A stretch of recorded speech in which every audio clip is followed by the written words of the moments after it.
Welcome back to the MetaMinds podcast, where we help you master your mindset. My name's Dan, and I'm a fully qualified counselor. My name's Eamon, and I am a video strategist. And on today's episode, we had Tom Libelt with us. He spoke a lot about course development, the online course space, what it means to basically market in that space and evolve in that space. A lot about kind of finding your niche and really kind of digging down into a particular thing that you're doing really well at. And there was a lot of like mindset kind of tips in here as well. But yeah, just a lot on business and marketing, which was really fascinating. Tom is an absolute savage, and you will laugh just as much as I did in this podcast. I promise you, it's hilarious, and you will also pick up some huge gold in the business and marketing space. And also, yeah, his mindset is amazing. So join us, have a laugh, learn a couple things, and maybe launch an online course at the end. Who knows? So thanks for joining us, and get meta. All right, Tom, thanks for joining us, man. Yeah, thanks for having me. No worries. We'd love to kick off with, if you can kind of summarize your entrepreneurial journey in under 60 seconds, just to give the audience context, that would be awesome. It's been a roller coaster. If I got to summarize it. Many businesses, many things succeed, many fail. Had a lot of regular jobs, so I know what that's like. Been messing around with it since I was very young. Like my dad started me off selling stuff at the soccer stadiums in Eastern Europe when I was 7. And then my first business at 16. And it's been kind of, up and down since then. I mean, overall it's good, but it's, the realities of having a business. Yeah, absolutely. Yeah, I've had a business for like 7 years, and it's definitely, romanticized on social media, you might say. And, there is a little bit of that, but it's mostly grinding, and people kind of don't recognize that as much. So what would you describe what you do? What I do now? I was going to say you got to embrace the grind, the business porn, which I call it. Yeah. It doesn't really. Right now, we niched down with our marketing company. So we focus on online courses. Like we market online courses almost. Yeah, that's almost all we do at the moment. And we've been really lucky. The industry's been blowing up, and like I said, just luck, right? Especially with COVID going on. Like we've been booked. I thought marketing people would be the first ones to go. Like I'd have no clients. We'd been just fine, pretty much fully booked. I spoke with the people in the industry, the platforms. They've made more money each month since the pandemic, since then they did in a whole previous year. So like March more than previous year, April more. Yeah, so it's crazy, in a good way, but it's luck, right? And there's got to be a bit of strategy as well, though, right? Well, there's strategy, and like one of the reasons I'm still in business right now is because I'm good. I've been doing it long enough. People know me, but what happened to the industry is just pure luck. Like right. we didn't know that people would be forced to go remote and have to learn remotely. Like we had no idea. Like it kind of happened and we're just in the middle of it. Right. Yeah, it's interesting. As you said, like, I've watched personally, I know a few people in the marketing industry, and their business is definitely, they're obviously the first thing that businesses cut off. And, so it's really good to see that you're actually thriving from it, even though it's obviously not really positive circumstances, but it's good that you recognize that there's an element of luck in there as well. Yeah, I mean, there's a big element. Like I said, like we thought, in March, I'm like, oh man, marketing, it's the least essential thing, right? To a normal business owner, they're like, oh, let's cut that off. I mean, it's important, but I mean, if you ask a regular small business or a even medium business, like, oh, who can you cut off? Oh, those marketing guys, we have enough business. But in our industry, it actually went the opposite. Like more people created online courses within the last few months than ever before. Yeah. More people had their first sales than ever before. And it was mostly forced, circumstance. Like, well, I can't do speaking. I can't do these gigs. So let's do an online course.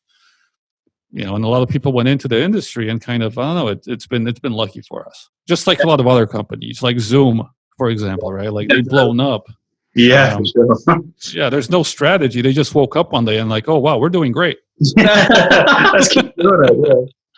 Oh, that's great. So it any like you have been in that online course space for a while. So have you noticed any differences since the whole pandemic's come through? Have there been any kind of new industries that have come through in that space? I haven't seen that much difference. Like, things have been changing over the last decade, for sure, right? Like, people don't buy information anymore. Now they want to have a skill or transform in some way, or like a clear A to B. Like, I don't have this before the course, I'm going to have that. The second thing I've noticed with the competition getting stronger, right, because more people are creating courses, you now have to sort of think like which way you're going to go. Are you going to go as a coach or a teacher personally? Are you going to create a brand? Are you going to create something that you can exit? Like, it's a business, but you have to kind of treat it more like a business now. You know, where before it was like, oh, I'm just putting out this how to get my first $1,000 online, and people were buying it. Now it's more of like, well, which path am I taking? Am I taking the easy path and, you know, going through Udemy and Skillshare and maybe end up like a $10 expert? Or am I going to do my own marketing and actually create a business out of this, which, you know, now I need sales marketing, control my list building, you know, everything like that.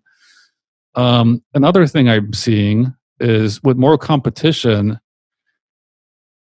So when you sell something normally, service or a product, the only thing you need is a market product fit, right? So the service fits the market, you know, blah, blah. With courses, the educator is the third component. Like, if people don't like you, that's going to be a big problem. You know, if they have 3 courses by 3 different people with the same outcome, well, who do I like the most, right? So the educator is a big component of that. When I look at the more advanced markets, like South Korea, for example, well, we're taking baby steps toward it in the West with Masterclass, right? So what we're doing is crappy courses with celebrities. But in the more advanced markets, the actual educators became entertaining and are mini celebrities on their own. They'll have millions of followers and actually have their own kind of brand, personal brand, as being a teacher, which we don't have that much yet in the West. Like, we're not there yet. But that's the next step, right? Millions of followers before they blow up, or like, before they do the course, or millions of followers afterward because they're afterwards, yeah. So they've actually, well, you know, in Asia, people value education a bit more. That's why it's a more advanced market. But just the way the industry is going, like, soon, like, it's not going to be enough for you to just be able to transform someone.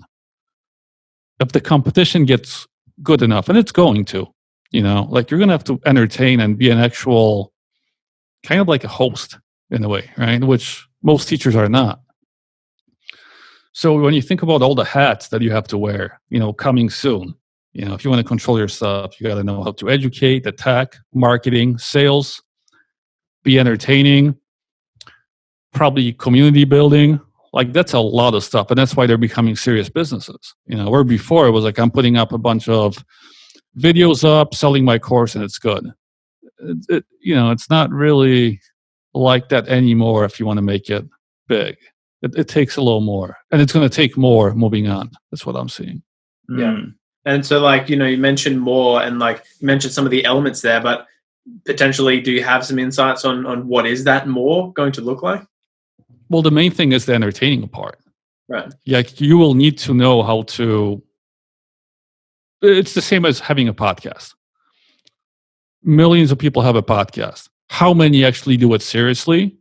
How many actually learn the skills that they need to become good podcasters? How many can actually host and entertain people, build communities, and become kind of like mini celebrities? Like, when you look at Joe Rogan and some of these guys, these are mini celebrities now in the podcasting world. And it's the same thing moving into the online space, right? So again, it's going to be a few people making most of the money.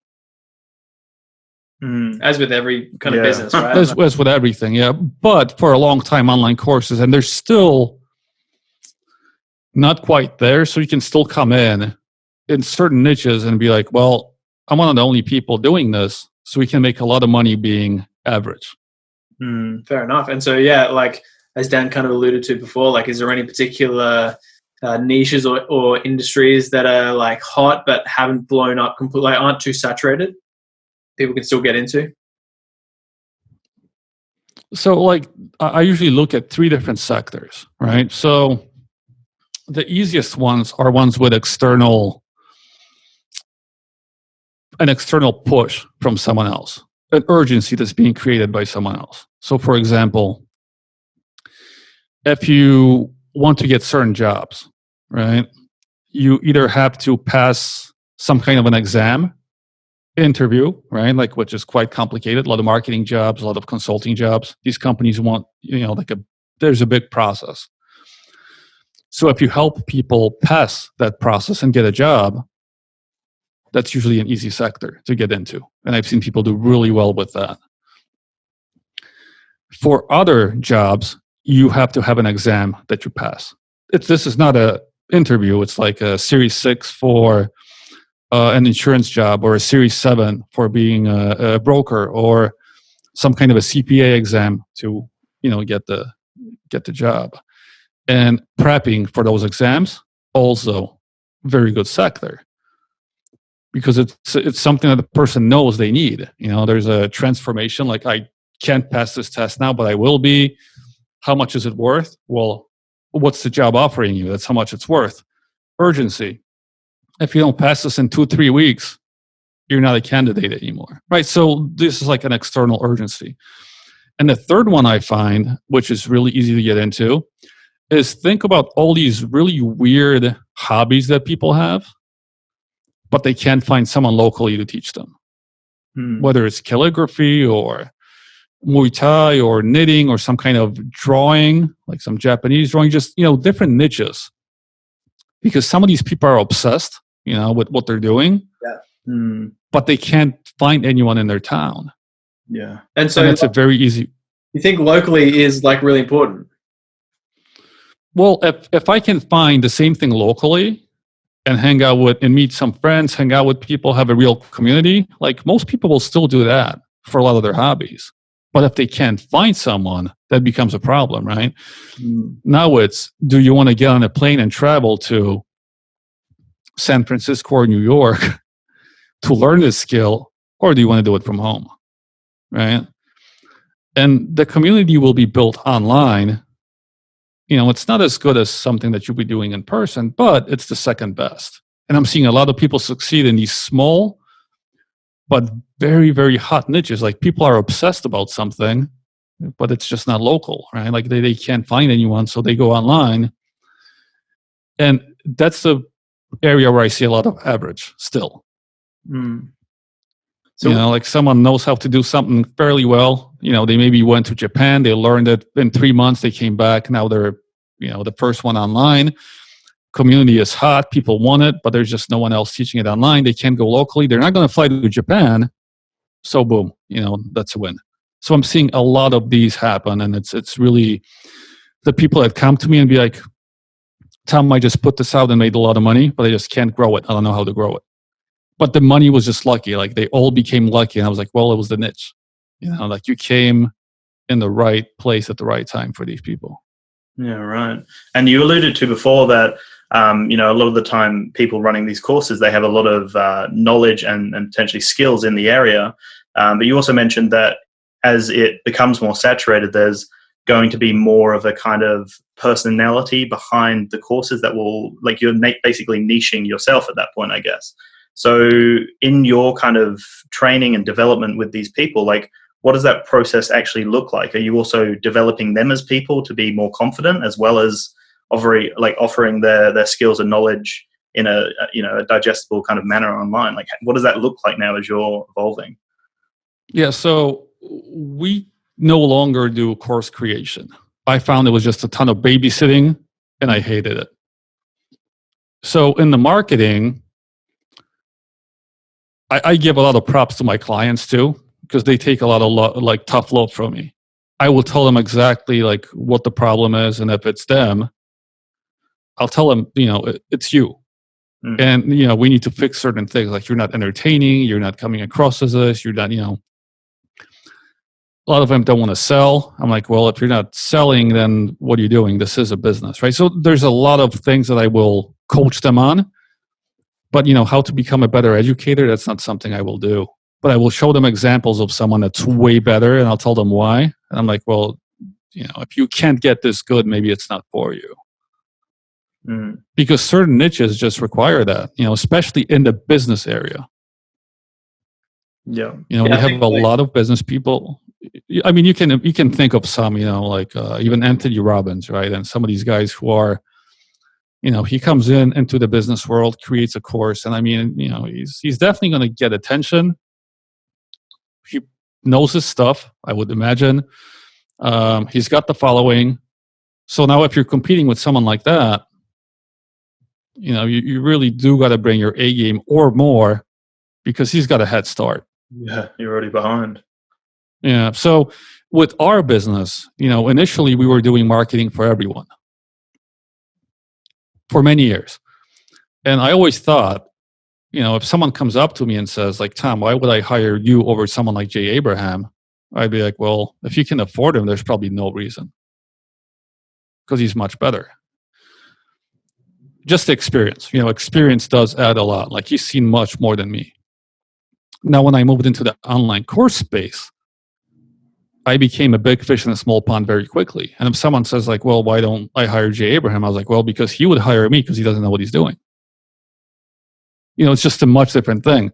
So often, if you can't get that good, and often it's just amount of time that you've been in business or amount of time doing it. Sometimes like someone's like 10 years ahead of you and you can't get past it. So you have to kind of, move to your own, like create your own area of expertise. And then later on you can move back and, when you have that following, that social proof and knowledge. But yeah, so sometimes with my clients, the positioning or the offers will change.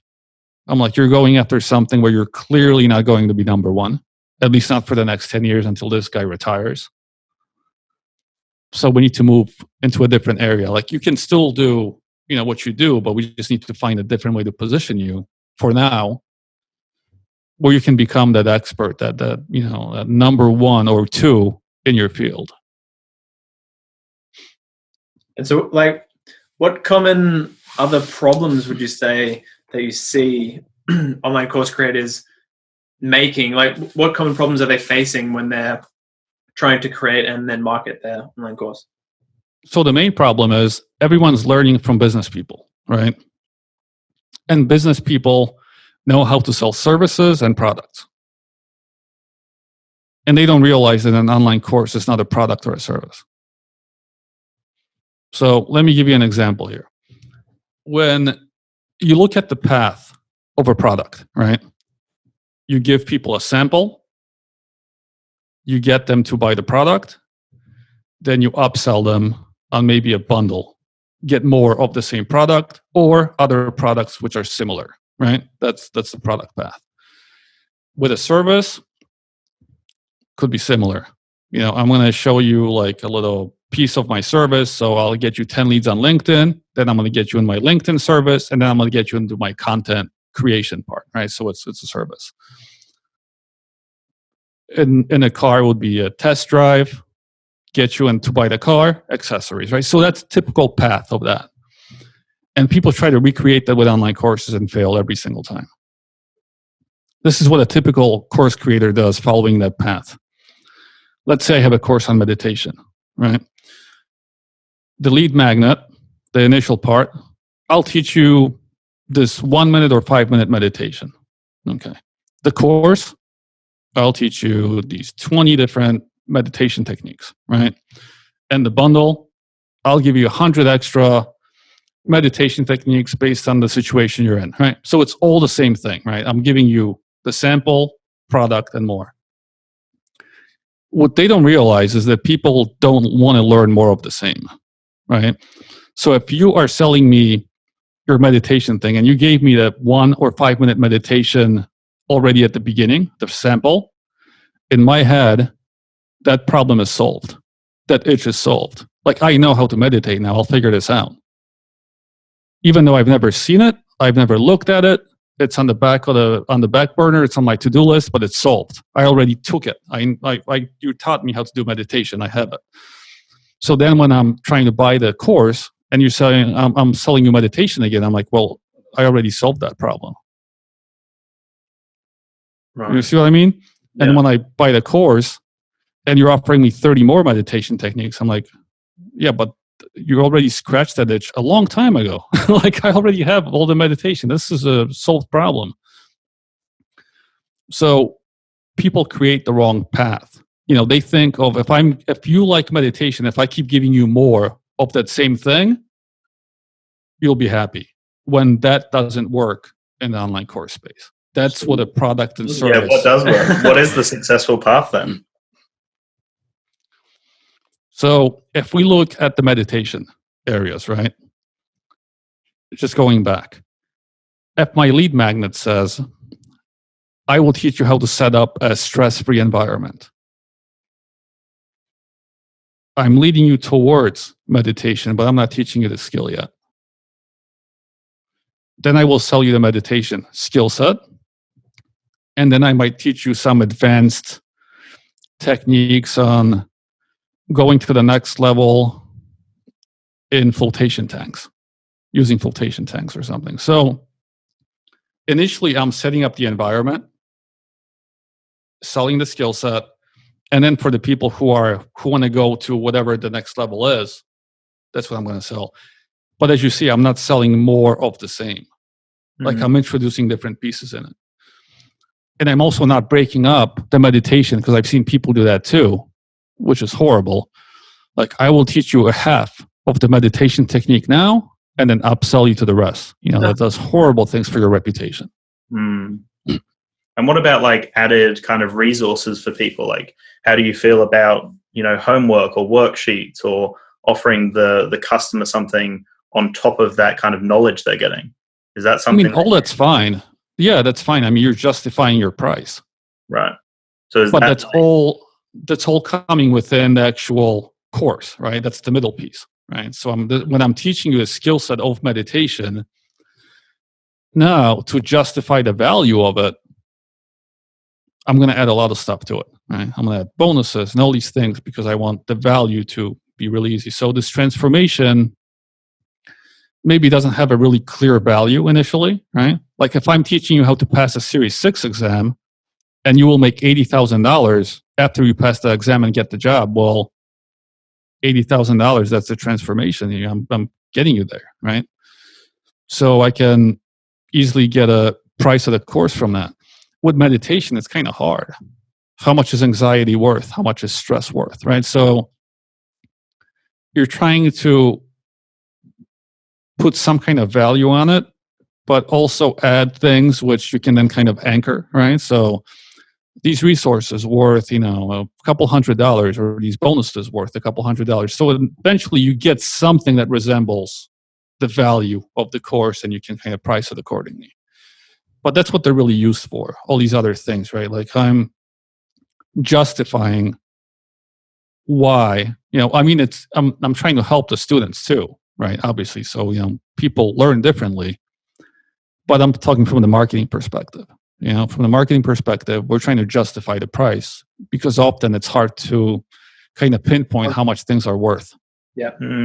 So then how do you actually go about marketing an online course? Somebody comes to you and they say, hey, I've got this course created, or hey, I'm about to create this course. Then what do you do from there? Well, there's a big difference if you tell me you have a created course and you are about to create one. Because if you created one and I find out that the offer and positioning is different, your course might not work anymore. So if you haven't created one, it's going to be easier to validate and kind of figure out what you should be creating. But most people come to me already saying, like, look, Tom, I created this course, I sold an X amount, and I'm stuck. Either I had a launch and I can't sell it anymore. I don't know why. I would like to do an evergreen model, or I've exhausted my first channel. Let's say YouTube. I'm getting organic traffic. I've been doing everything. Can't get any more money than whatever I'm making now. How do we move on from there? And the answer with all marketing is it depends. Like, I would really need to know what you've done, what's the course on, how is it selling, what's the channel, what's your following like, what's your budget like, what are you trying to accomplish? Like, there are a lot of things I need to know before I tell you, well, this is what I'm, because first I need to figure out how to solve this problem. And if I'm clear on that, then I can tell you how we're going to do it. Hmm. Otherwise, it's kind of like going to a dentist and like sitting in a chair and be like, all right, doc, what are we doing? How much this costs? Yeah, for sure. Yeah. Well, is there any sort of advice that you do find does overlap and kind of has been like a theme that has been quite common with your clients? So yes, but it's by design. So we work very hard to put clients in certain buckets before they come to us. So our clients, which are in the validation phase, I try to teach them as much as possible because we market by teaching our service. Don't come with a course that's done because you might have to redo it very quickly, right? So let's validate the idea first. Come to me with an outline. You can create 1 or 2 modules just so you have something to put out. But let's test the idea first, right? The second ones are all who, like I said, made money or are making money and are stuck. And we love those clients because, the course is validated. We know people are buying it.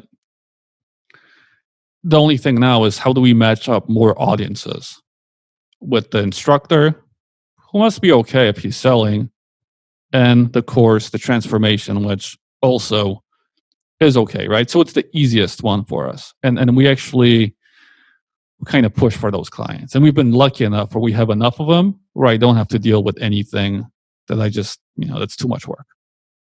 And what does that validating process look like on your end? So the validating process is really about trying to pinpoint the audiences. So there's a lot of testing involved. That's what marketing is. But I'm just trying to use my experience to cut down your 3 years of playing around into maybe 2 months or 3 months. And we'll try to figure out, which idea will meet which audience. And initially, I like to do a lot of ads and marketing material using the instructor. Because later on, you kind of want to take yourself away from the process. You want to become a brand. So it's, you can make an exit. You can have different instructors. You can, create a real business. But initially, like, I want to know if people actually like you. Because, it's that third pillar, right? If I'm connecting this idea, transformation with an audience using you, and people are still okay with it, I know it's not going to be a problem moving on. If I don't, if I become really creative and I'm going to make the best ads and connect people, and at the end they see you and I'm out, it becomes a problem, right? So during the validation, that's what I'm trying to figure out. Which idea from your course, which transformation is going to connect with audience, and then I need to just make sure they like you. So you're always kind of in there in the beginning. And once we get that working, I'll be like, okay, well, this is working fine. They might already have a waiting list of 200-300 people. Get your course out. Let's start making money, right? So the validation is all about, getting that list built up and people like, yeah, I want this right now. And I like the instructor. And if we have those covered, it's usually okay. And then we get into other problems, which is, how do we scale, which also becomes problematic a lot of the time. It's different trying to make 6 figures, low 6 figures, which is really easy to do, and then try to grow it to high 6 or low 7 figures. Completely different playing field. And what got us to that first step, it never gets us to the next one. Like, we have to completely transform the way we market for that.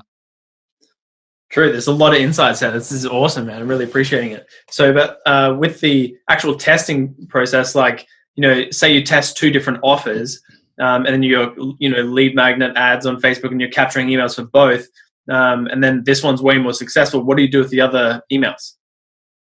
Well, if anything is not working, I always say just take it behind the barn and shoot it. There you go. Savage. We love that. Yeah, just keep what's working. And then if something's working, just realize it's probably not going to be working in 2-3 months. So let's keep testing. Like I always tell people, yeah, this is great. You're making a lot of money, but it's going to stop. So the best time to market is when things are going great. Right. Like we've been fully booked for a long time, and we still, my team, everyone on my team markets an hour a day. And that's how we stay full. And some people kind of make fun of us. We'll get them in the funnel. They'll say like, can you market? I'm like, no, we're booked. So why did you market? I was like, because I want to be able to say no and not have to search for customers. Yeah. You know, it's just, you know, it's the same thing I tell other people to do. Like if things are going great, yeah, this is when you ramp up your marketing. Or create a system, because I'm more of a systems guy. You know, I don't think about goals, I think about systems. Like how do we create something that is happening every single day without me that leads to getting more clients? You know, and then when things are bad, I just email the 10 people who I said no to. I'm like, you know, any of you want to come aboard? And usually it's a quick, yeah, let's do it. So it's the same thing with online courses, right? Your ad's going to burn out. Your messaging is going to burn out. So what's next? Yeah. You know, and most people, what they do is like, oh, Tom, I don't need you for now. This is working fine. I'm like, great. But I'm also a bit of a dick, so I might not let you back in when you say you want me again. And it usually happens, right? They'll come back in and be like, Tom, this stopped working. I was like, yeah, I know. I'm fully booked out. I'm good. That's how it goes with marketing as well. I've had quite a number of marketing clients, and they think, oh, cool, now we understand what you do. Now we're just going to keep doing it. I'm like, all right. And then they hit me up again. I'm like, well, it's going to be X amount, thousands of dollars more. And I'm sorry, but this is how it works. You know, I warned you, basically. So yeah. So they all get a clear warning, and then it is what it is. Yeah. You know, but like I said, like things just don't work forever, right? This is why you keep trying things.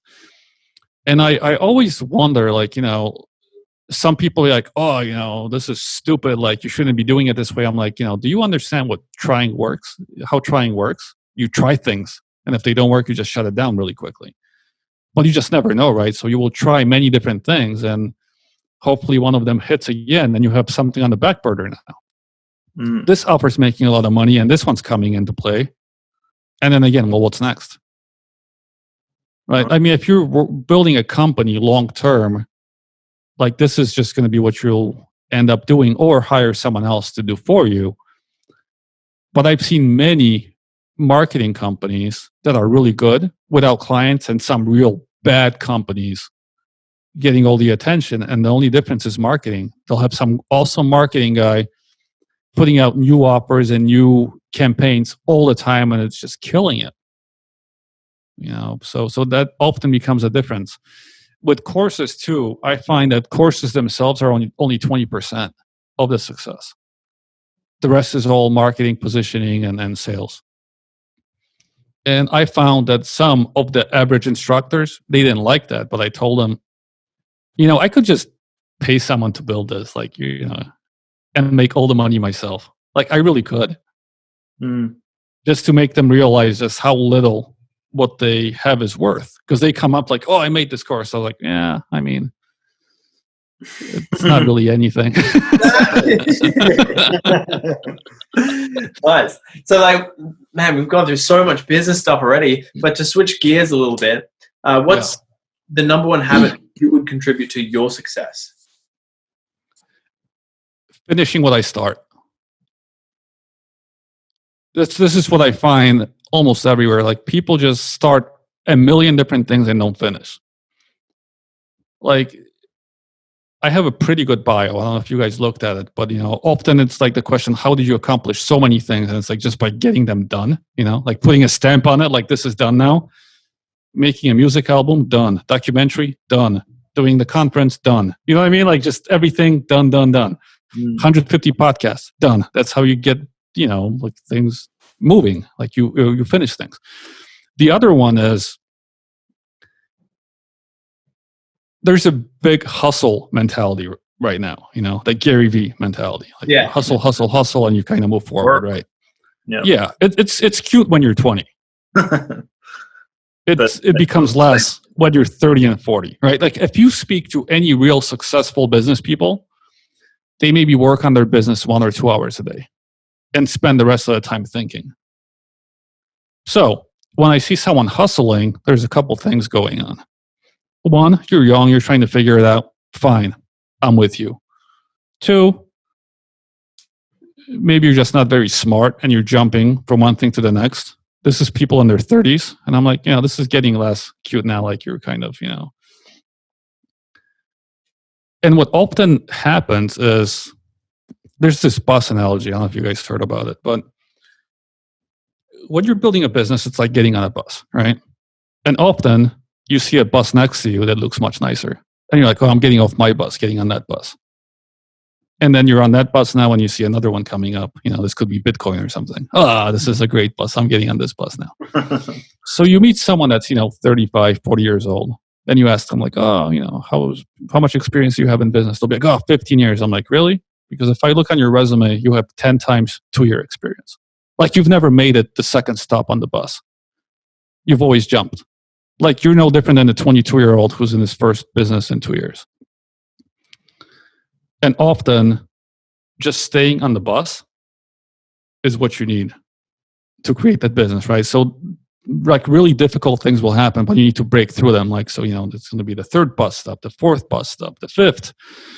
And eventually you'll break through and you'll realize how boring successful businesses are because everything's working and you don't need to hustle anymore.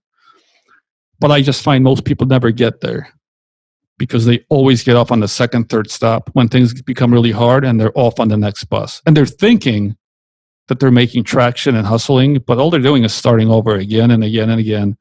And people never learn what you actually do, right? So I just had lunch with a buddy of mine and he started becoming fairly known in e-commerce, right? 3-4 years, ran some decent businesses, sold one, had some partnerships. I'm asking him what he's going to do now. He's like, there's this lady doing like homeschooling. I'm thinking of partnering up. I was like, why in the world would you do that? Like you're on the third stop of your bus. You don't know what to do next, or you're getting on a different bus, and you're going to be back in the beginning now because no one knows you. When you go into the homeschooling niche, you'll be like, you're a nobody now, starting over again. So my best piece of advice is stay on the fucking bus. Mm-hmm. Which is interesting because like that, there's a lot of mentality around like you said, kind of jumping off the bus. Like as you're starting to get traction, you then jump ship or you jump to another bus, and then you have no idea where that potential path could have taken you, and then you're starting from like you said, stop one again. But you also mentioned before that you're a big advocate of trying different things. So how have you made the decisions in the past that because obviously it sounds like you're on multiple buses. Maybe now you've kind of focused on the one bus, but you've said that you've done, an album, you've done, lots of different businesses, and there's so much that's going on. So how do you know when to stick with that particular thing, and how do you know when to jump ship? Right. So the main thing throughout all of the stuff I've done have been marketing. Every piece that I've ever done, we had to market it. And I took a big part in that. So I've always been on the marketing bus. I've switched a lot of my interests along the way. But like I said, it's skewed in your 20s. That's why I made sure I got all my music and movie stuff and everything out in my 20s. Because then, everyone's like, oh yeah, you're ambitious. You're, figuring things out. When you get in your 30s, people start being like, what happened? Eventually, right? So we had a marketing company that we started around when I was 30. Like it was actually probably right when I was 30, like the first day of my 30s, because I've been thinking about this for a long time. Mm-hmm. And we've been doing marketing ever since. Now, like I said, if you can't jump over someone, like I can't jump over Jay Abraham, I'm waiting till he's gone. We moved into a different path of marketing, which is online course marketing. So I'm still on the same path. I just created like a little pond for myself, which is easy for me to dominate. And eventually when I see those bigger players move off, and I'll have, my 15, 20, 25 years of experience on the same bus, it'll be easy to jump back in. Now, when I said trying new things, so often when you're on that stop, on that third bus stop, right? Like the main thing now is you're hitting a wall, and you will have to try a lot of things to get through that wall. And this is when trying new things really comes into play. Now, I'm not saying try to do different things. Like, no, you got to solve this problem. Could be, how do I scale this business and step away from the operations? Very difficult problem initially. How do I have other people sell for me if I've been selling myself for the last 10 years? How do I create a brand out of an offer? Because a lot of people think offers are businesses. They're not. So trying new things is usually getting over that next, bump. Now, one thing I've heard before, which a friend told me, I was thankful that I had business friends before, when I was starting out. I hit those walls, right? And I would call them up and be like, dude, I think I'm done. This is just huge. Like, how am I supposed to get over this? Like, I don't have the resources. I don't have the skill sets, blah, blah. And he told me, look, man, a year from now, the problems that you think are huge will just be another thing that you're doing that day. Like as time goes on. And he was right. Even when I look at my last week, I've had 6 or 7 things happen that would have broken me when I was in my second year of business. I could give 0 shits last week. I slept normally. I said, I'll do them after lunch. The world is falling. We'll take care of this at 2 p.m. when I'm back from lunch. I don't care at all. Like I'm a little more jaded, but have a much thicker skin. Yeah. But I pretty much know all this stuff. There's no emergency. If there's an emergency, go call a doctor. Like, we'll handle this at 2 p.m. And that's like a really interesting way to look at it as well, especially if you have really defined what it is that you want to do. Like for you, you said that marketing is your bus as such. And defining that sounds like a really important step for a lot of people. But what about, are there moments where you actually just have to not keep pushing forward? Like, how do you personally recognize when to kind of put the gauntlet down and go, okay, I'm going to change direction here or try something different? Like, is that just with the friendships you've got with people or your own intuition? Does it come from your brain, your heart? Like, where do these big decisions come from? If I'm not making money, it's time to quit. Yeah. So initially when you're starting out, we all go through a similar path. Just most of us get stuck along the way, right? If we don't move forward. But initially, if you're learning something new, let's say you're getting into the online space, because it's a little different. It's a little different than selling in person, and I've moved to that, so I know. The first couple of years, you're going to try to figure out shit. Maybe, putting out many offers, jumping around things, being an apprentice.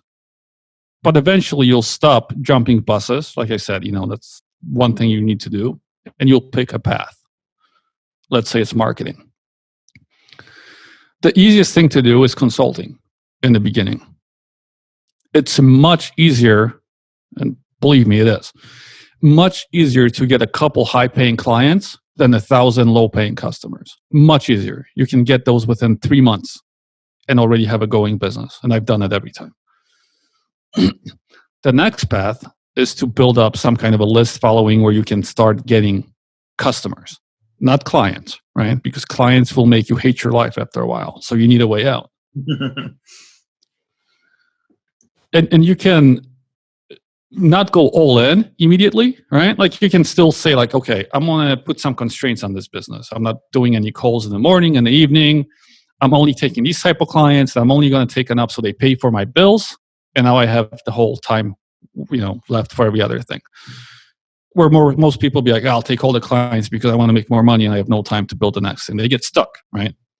You'll see like a 50-year-old consultant with clients and he's fat, bald, and hates his life. So you move into the customer stage. That's where you have lower end products and you can easily make systems. You can take yourself out.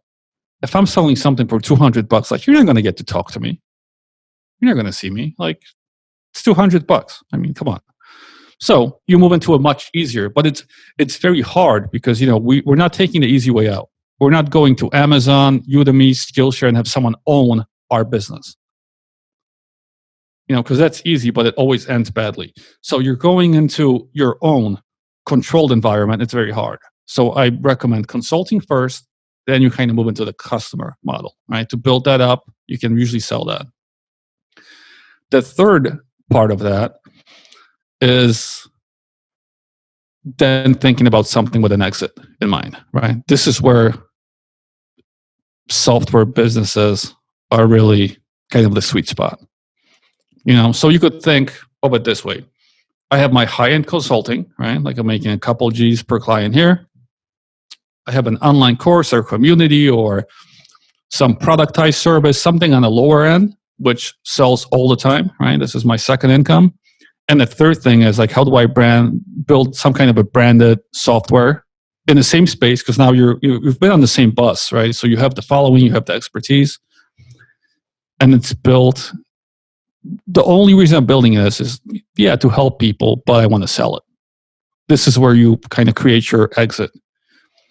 And what I see people do is they get to that point, they sell the company, blah, blah, and they'll start over with the consulting.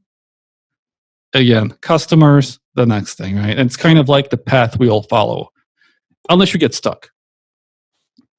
So I've seen a lot of people get stuck because the next thing is always too hard. When you finally figure out how to get clients, you're like, oh man, getting customers is a whole different skill set. It's too hard. When you finally figure it out, it's like, man, building an app is super difficult. So usually the only reason people haven't moved through the path is because they just got stuck on that bus stop. They're like, I can't move through. Nice. But that's the common path, to kind of move through. Love it. Dude, we've covered off on so much, and we could honestly probably sit here and chat to you for hours, but I know we both have things to do. So like, aside from, just to wind it down now, last question, aside from stay on the bus, which is fantastic advice, if you could potentially go back and shake your younger self and give that person one piece of advice when moving into kind of the online selling space or online education space, what advice would you give that person? Nothing, man, because that older self and me would have got into a fight already. Like, it'd be the first thing when I'd be like, hey, here, this is what you need to do. I'd be like, don't tell me what to do. And the first thing would be like, it just wouldn't end well. Like, I thought about this before. It just wouldn't. I was, like, I wasn't someone that would. You having an interaction. Two of me in the same room would not just be a good thing, especially at that age difference. Like I'm much calmer now. But back when I was younger, I don't think it would have been a good combination. But here, look, this is what I'll tell people. It's very important. And it's not mentioned in business enough. Like, know how to manage your energy levels. Because burnout is a serious thing. But what I find is people don't really manage their energy levels and the things they do, right? So when you're at your top energy in a day, like, do your own business stuff, your own creative things. When you're a little lower, move on to client things. When you're completely down, administrative, right?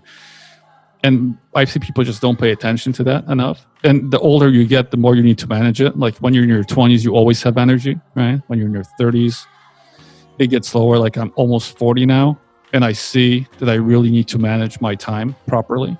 Like, I can be super productive, but I need to be very conscious of what I'm doing during that time. And, energy management is huge, because if you can't do that, how will you grind for the next 20 years? How will you actually, create something when it becomes really hard? Like, oh, I'm burnt out or sleepy. Well, business doesn't care. Clients don't care. Your team doesn't care. Nobody does, right? So this is like one thing that you need to master. It's and it's not easy, right? You should always be doing something physical every single day, and then mental stuff. And that's when you go to sleep well. Most people miss one of those, right? Like, don't hit the gym, or don't eat properly, or don't work on their own business. Like, it's a hard thing, but it's really something that's so important. Yeah, I think you're right. It's like definitely not mentioned enough. A lot of people talk about how important marketing is, and it is. But yeah, definitely the actual mindset part of it is the most important part, and that's what we love talking about. So Tom, thank you very much for joining us, man. There's been so many gold nuggets in here, and we really, really appreciate it. Yeah, thanks for having me. It's been fun.